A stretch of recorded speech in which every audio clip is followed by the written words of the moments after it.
this is my life, and I don't want to be trapped. I want to be free. I want to be able to live it the way that I want to live it. So I just had to. I had to get started.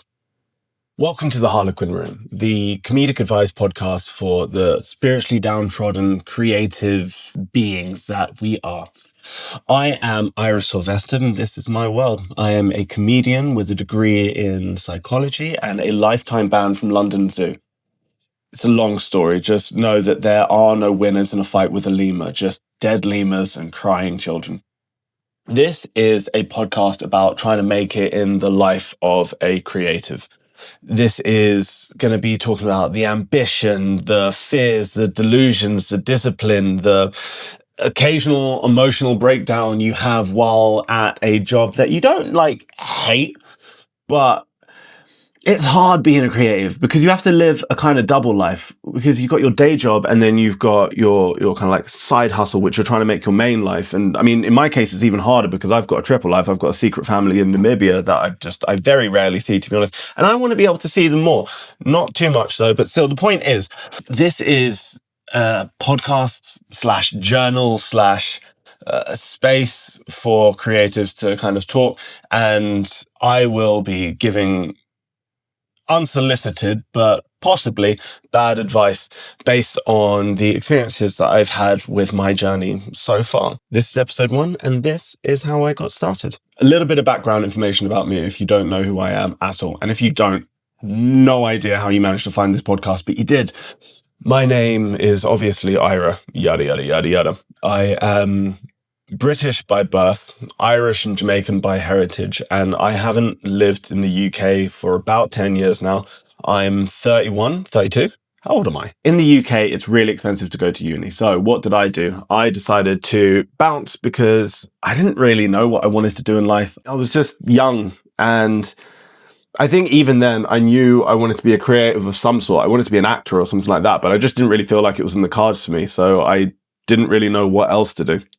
I did know, however, that despite being from the capital of an otherwise wonderful city with tons of opportunities, I just felt like London was boring.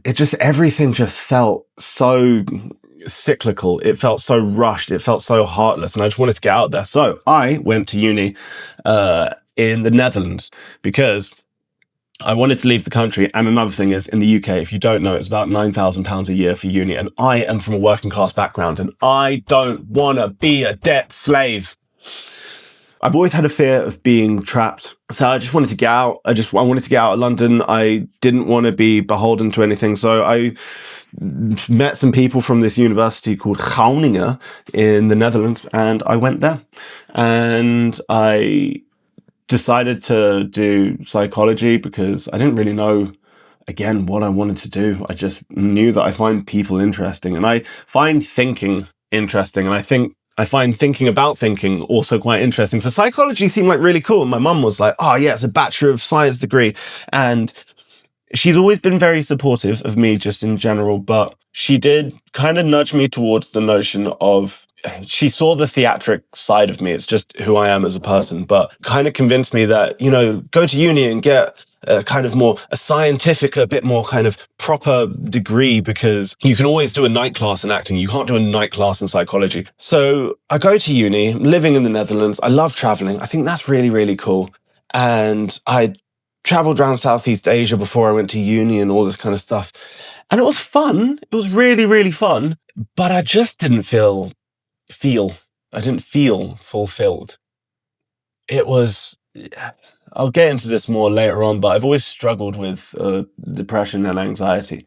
And you kind of sometimes just seek these kind of more immediate fulfillment, like travel. It's like, oh, go see the world, because that's going to be where you find yourself, and you're going to get so many great experiences, and you'll feel like life is worth living.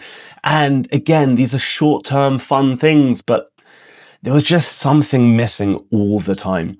And like I mentioned, I've dealt with depression a lot.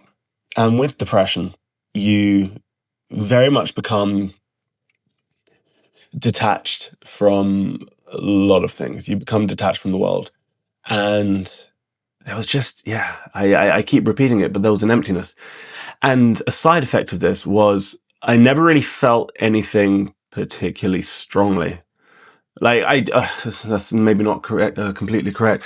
I didn't really feel anything until it was extreme. I didn't feel love until I was absolutely infatuated. I didn't feel anger until I was in a complete rage. It was a lack of emotional balance there. I could never really work out what it was, but one day I'm sitting on my sofa in the place I was living at the time, Billitonstraat, and I knew it was like 2 years into my degree, and I knew I didn't want to be a psychologist. I was enjoying the studies; it was fine. I was getting through it, but I knew I didn't want to be a psychologist. And I was watching this stand-up comedian on TV, and I just thought to myself, I wish I could just do that. Like that looks like it could be fun, because on some level, I've kind of wanted to be a philosopher. Like I mentioned, I like the idea of thinking, like the idea of playing with ideas. And when I saw this comedian there, I can't even remember who it was. I think it was a guy called Brett Morin. It doesn't matter. It was, I was watching them, and they were going through this story, and they were playing with this kind of these observations. And I just remember being a bit like, that looks good. That looks fun. That looks like something I want to do. And then it just kind of clicked in my head, like, why don't I just do that? I just thought, okay, if I did want to do that, then how do I do this?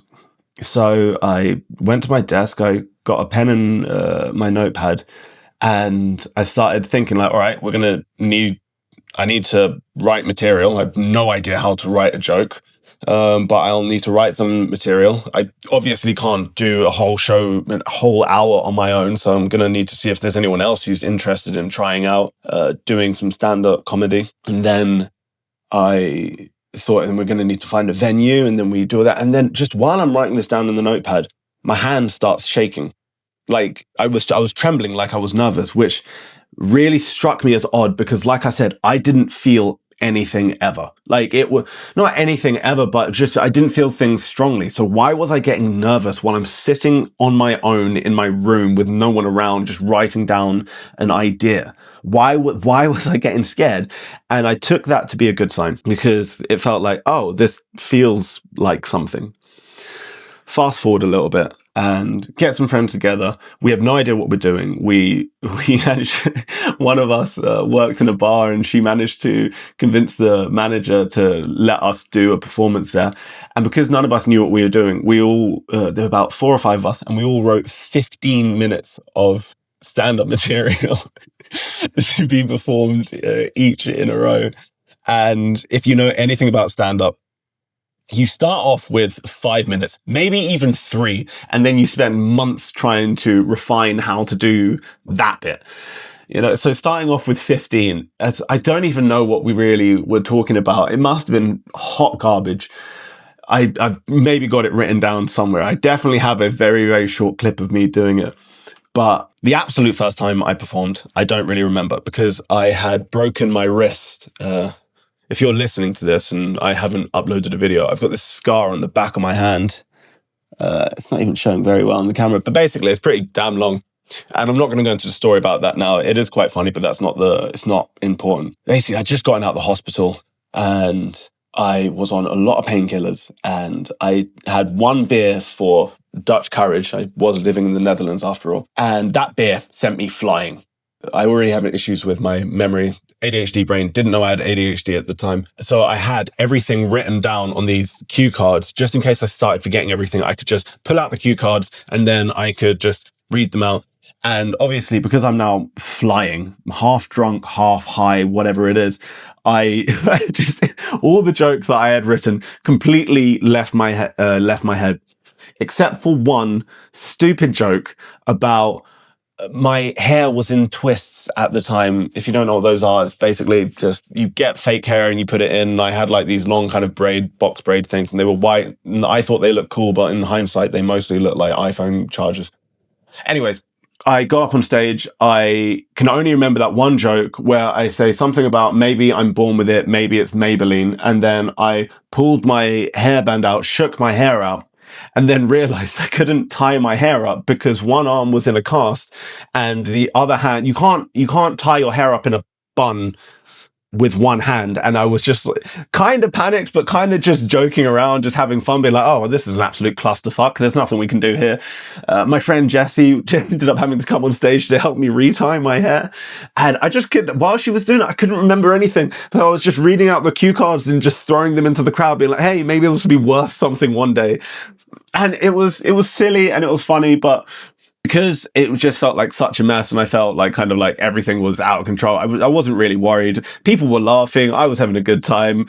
There were like 50, 60 people there, which for a first time mic is really quite impressive. But this is a uni town where everyone knows each other. So we all just invited down 10 people because you can at that age. I kind of wrote that evening off. And then we scheduled another one for a month later because we all had fun doing it. We wanted to try again. And then the second time we do it, I remember I kept myself completely sober. I think I might have had my hand in a cast. I don't really remember. That's not important. What I do remember is being more scared than I think I had ever been in my entire life. Oh my God, I was so nervous. I was physically shaking all over.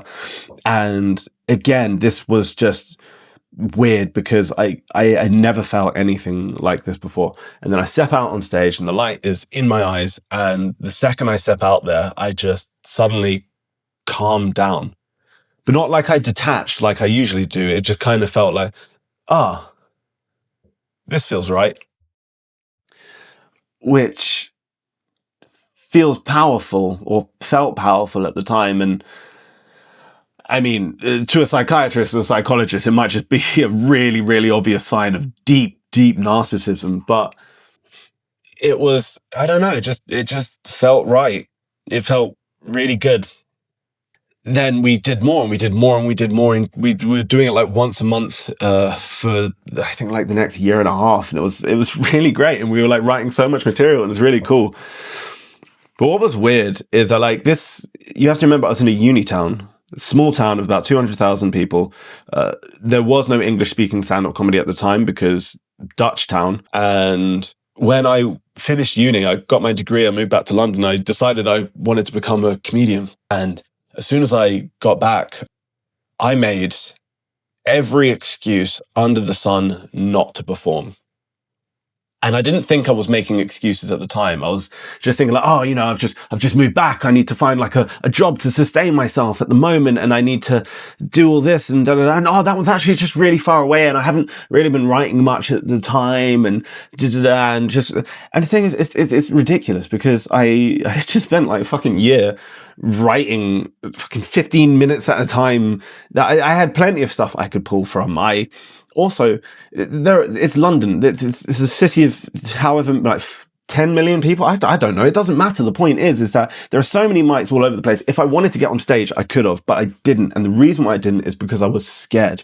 And I found it hard to recognize that fear because I didn't want to recognize the fear. Maybe you can call that toxic masculinity. Maybe you can just call it being human. I was just making excuses.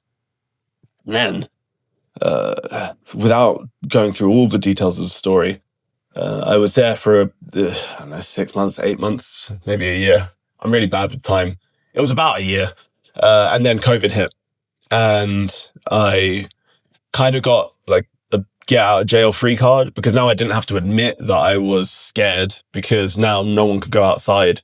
So therefore, obviously I can't perform, like it's not my fault. It's like the onus, the responsibility was out of my hands. The downside of that was I was now trapped in my house, or my mum's house, where I was living with my mum and my sister and my girlfriend at the time. And yeah, I mean, pressures, life pressures were abundant. And at that age, my girlfriend at the time, she was a singer. I still think she'd be an incredible actor. She was a great singer too, and she still is. But a very, very talented person, just all round. And actually, this was something that was quite maybe inspiring. I think part of the reason why I was scared was because I was scared of wanting something. I was scared of trying something, because it's sometimes more comfortable to live in a hypothetical than it is to live the reality of failure. Just didn't really feel like it was in the cards for me to be a comedian. I wanted to be, I knew I wanted to be, but on some level I didn't accept that it was a possibility. And what I found very inspirational about my girlfriend at the time is that both her parents are performers, and they didn't come from rich backgrounds, and they managed to make it their career and their life, and they did it. It was like meeting someone who had two parents who had won the lottery, so to speak, each individually. And when you see it in person, it just suddenly it just becomes this moment of, and in fact, I actually think she said, almost word for word, or maybe I'm just putting words in her mouth, she said, if life has no meaning, then why not just live it the way you want to? Because what else is the point? It was something to that effect. And to be fair, it was also during an argument, but that's not the point. She helped me kind of face myself, face my fears, face this nihilistic, cynical, despondent view I had on the world. And don't get me wrong, there are two ways to look at the world with the notion of nothing matters.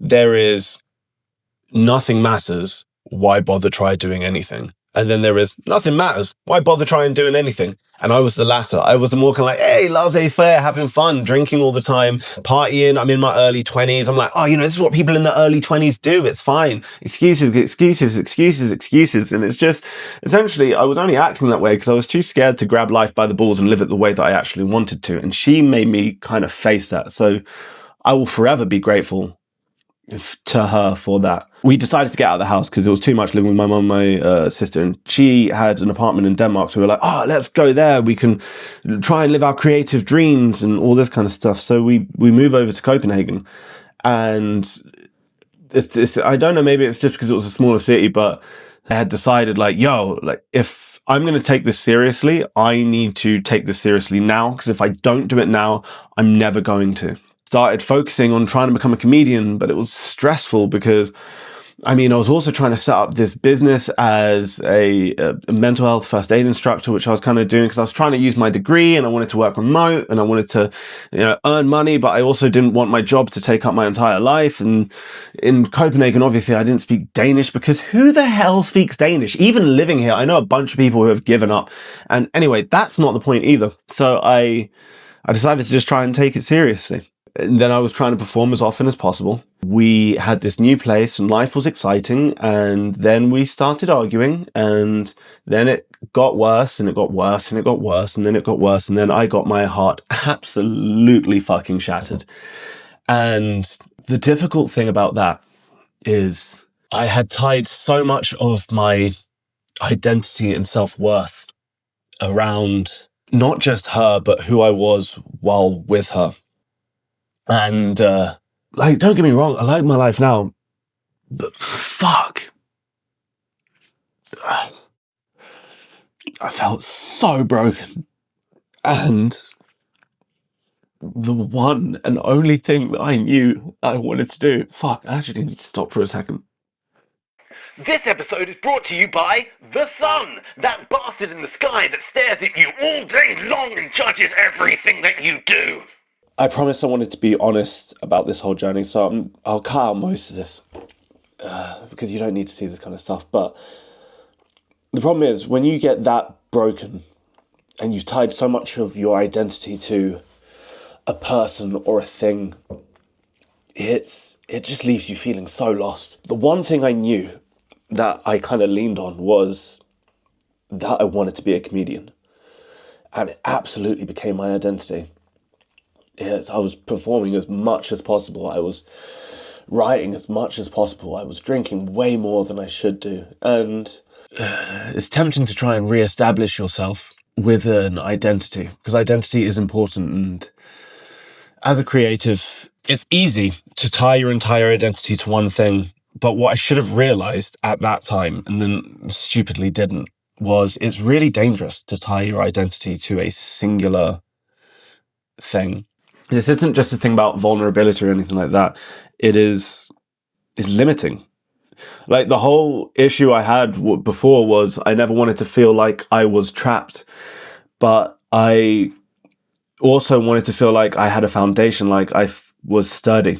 And if you tie yourself to your art, whatever that art might be, it can be powerful, but it also means that you end up not being able to look at yourself or it objectively, which means you can't critique it, which means you can't have a whole view of it. You can't step away. It's fine to put yourself in something, but don't lose yourself into something, because you lose objectivity. You lose a lot of what would give you the option to improve. So yeah, I was throwing myself into my work, and I kind of liked the way that my life was at the time as well. But it's just, I kept pushing myself. I kept pushing myself and pushing myself. And eventually I was burning out, and I wasn't writing good stuff, and I wasn't performing well, and I was drinking too much, and I wasn't enjoying it. That's the main thing as well. When I first performed, I loved it. It was everything I kind of wanted it to be. I was being able to try and philosophize, and it was interesting, and it was dynamic, and it was live, and it was I don't know how to explain it. I don't know how to explain this, but it was like earthy. It was grounding. It was, I just really wanted to get stuck into it. It's fine to want to get stuck into something, but you shouldn't get lost in it. And when I managed to pull myself together, I knew that my comedy was important to me. Life is also important to me. It's important to have multiple facets around that you can draw from and live and inspire and be part of, and kind of it influences that and that influences it. You know, it's a cyclical, it's a reciprocal notion. It's a reciprocal relationship, and as any good relationship should be. It shouldn't be one-sided. It shouldn't be one side that just takes. And that's really what it was. It was my relationship with comedy had become toxic because it was just taking everything from me, but it wasn't giving me anything. And if you don't have that balance, then neither of you in the relationship are going to flourish. I later on discovered that I have ADHD, or I live with ADHD. And that was a whole process in and of itself. It slotted a lot of things into place, because I realized how susceptible I am to dopamine. I realized how susceptible I am to impulse. And also, it's part of the reason why I'm susceptible to depression. I kind of have this ability to rabbit hole. I have an ability to kind of be very, very present. That ability to disconnect just kind of meant that when any feeling got too strong, I would kind of go into a safety mode where I just cut it off from myself. Not consciously, it was subconscious, but you just cut yourself off from it. And so I didn't feel anything until that feeling got strong enough to break through my apathy. And that's the reason why I had the kind of issue with regulation. It was, and still is to some degree, I have a sensitivity, and yeah, I'm still learning to manage it. I'm very much still learning to try and be mindful and take control and recognize somatic cues and these things before they become controlling. And it's going to be a lifetime journey, but you know, you got to do your best. It's definitely offended some people in the past. I also learned that I kind of exhaust myself and don't realize that I'm exhausted. And that's what kind of leads to the overall burnout. You need to be able to pace yourself. If your body isn't giving you cues, you just have to be smarter than it. You have to be able to put into place the structures that you need if you can't take the internal cues naturally, like some people can. I think the real work is learning how to live with yourself as opposed to against yourself. So in regards to the fear that I was feeling, and the reason why I didn't kind of start comedy earlier while I was like still living in the UK, while I was still living in London, is fear comes from value. We can fear losing what we have, whatever that thing might be. If you don't have fear, you either have certainty or security around the thing that you value, or you just devalued the thing, so there's nothing to fear about losing it. You know, because if you have something, you can lose it, but if you don't have it, you can't lose it. You know what I mean? So where I wanted to perform, I kind of made excuses because on a deep level, I knew I cared about the thing, but my depression was very good at going, no, you don't. Yeah, you don't care about this thing. You don't care about this thing at all. So it was kind of like an unhealthy coping mechanism that I managed to learn over the years, or maybe led to what I was doing in the first place. And that was something that I just kind of very quickly went to. And so that's where my avoidant behavior came from. It was, I didn't want to try because I was scared either I wouldn't be able to do it or it wouldn't work out. And the ironic thing about that is if you don't do the thing because you're scared that you won't be good at the thing, then you've also kind of confirmed, you've kind of confirmed the fear that you have in the first place. Because yeah, if I try and be a comedian and it doesn't work out, then I guess I can't be a comedian, right? But if I don't try to become a comedian in case it doesn't work out, then I'm still in the same position as if I hadn't in the first place. So you might as well try and go for it anyway. But the thing is, we can only really see what the mind is able to comprehend. Like if you don't see something as a possibility, then because you don't see it as a possibility, you don't see the opportunities that would lead you to doing the thing or seeing the thing or kind of achieving the thing.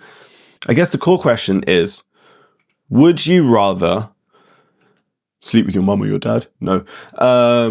Sorry, it's a stupid joke. Would you rather fail in reality or succeed in the hypothetical?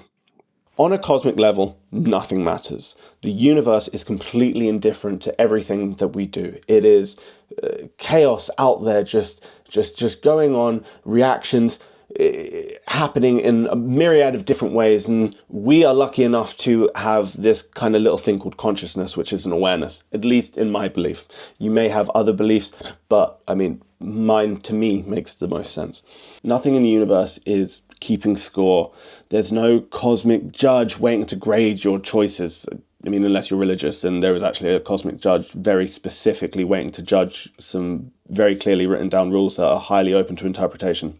At least in my view, there is no one particular meaning to life. The meaning that life has is the meaning that you give to it. The meaning that my life has is the meaning that I give to it. And I mean that on every single level, on an overall structural level to the absolute fundament.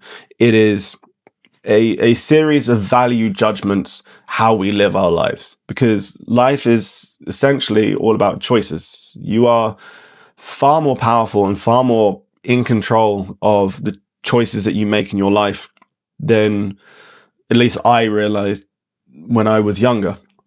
Like the question of gun to your head, give me your wallet. That is a choice. Like, you know, like it doesn't feel like an option because what's the other option? Die? Yes, it is. That's not a great option, but it is still a choice. You know, it is an either or. You can say no. People will very colloquially say, I would rather die than this happen. This means that these are choices. These are things that are so fundamentally important to us that they precede or overseed or whatever the word is I'm looking for. They are more important than the notion of life itself, right? That means that life doesn't just happen. You're making choices all the time. And I didn't get started earlier because I was scared and I didn't want to make choices. And then eventually I decided to start making choices. I decided to take life into my own hands and live it the way that I wanted to. And that was scary. That was also really, really scary. But if I don't make the decisions, then the decisions will be made for me. And that's worse.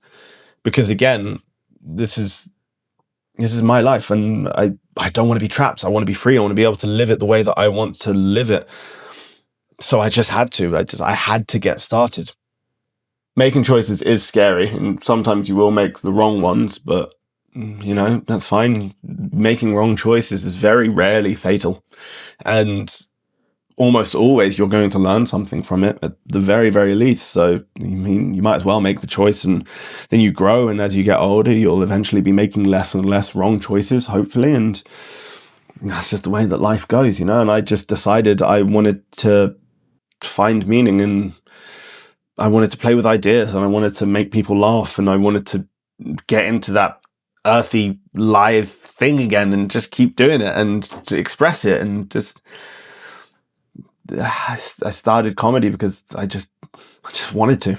There was no lightning bolt moment. It was a series of small ahas that I'm like, no, I want I want to do this. And then you try and trial and error, and it just keeps going. And then, next thing you know, you're in the eyes of the tax man. Eventually you just become a professional comedian. I mean, I still have a day job, but think that having a growth mindset is important, because it's only by trying this stuff and then doing it that you'll see what happens. And if you have that kind of fixed mindset that failure equals death, you need to be perfect or don't bother trying, then you're never going to try anything, because you're never really going to be perfect. Also, the whole notion of like learning, like how would you learn if you already knew the thing? Like you of course you're going to make mistakes. You don't know, you're learning. That's actually the thing.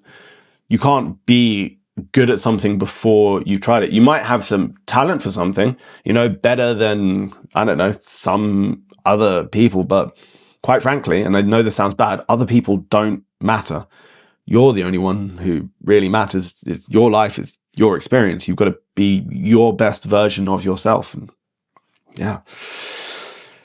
The core principle of what I'm trying to say is it might not be kind of your fault, so to speak, but it is your responsibility in life. That is, you got to take ultimate responsibility for the life that you live and the choices that you make throughout it, and try not to internalize failure. Do internalize responsibility. You hear me?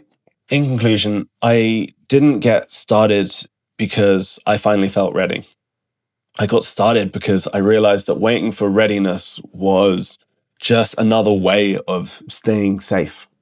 For a long time, I thought fear was a sign that something was wrong, that it meant that I shouldn't do the thing. But fear doesn't come from danger. Fear comes from value. You don't fear losing things you don't care about.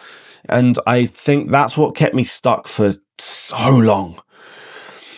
No, not doubt, not laziness, but that quiet terror of just fucking life.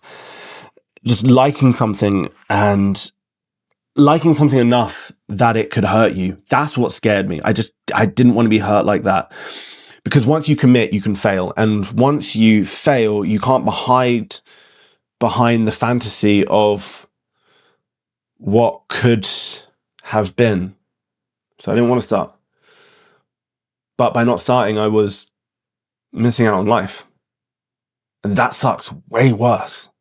Look, this is your life, and meaning doesn't arrive fully formed. It is something you build by choosing again and again and again to show up for yourself.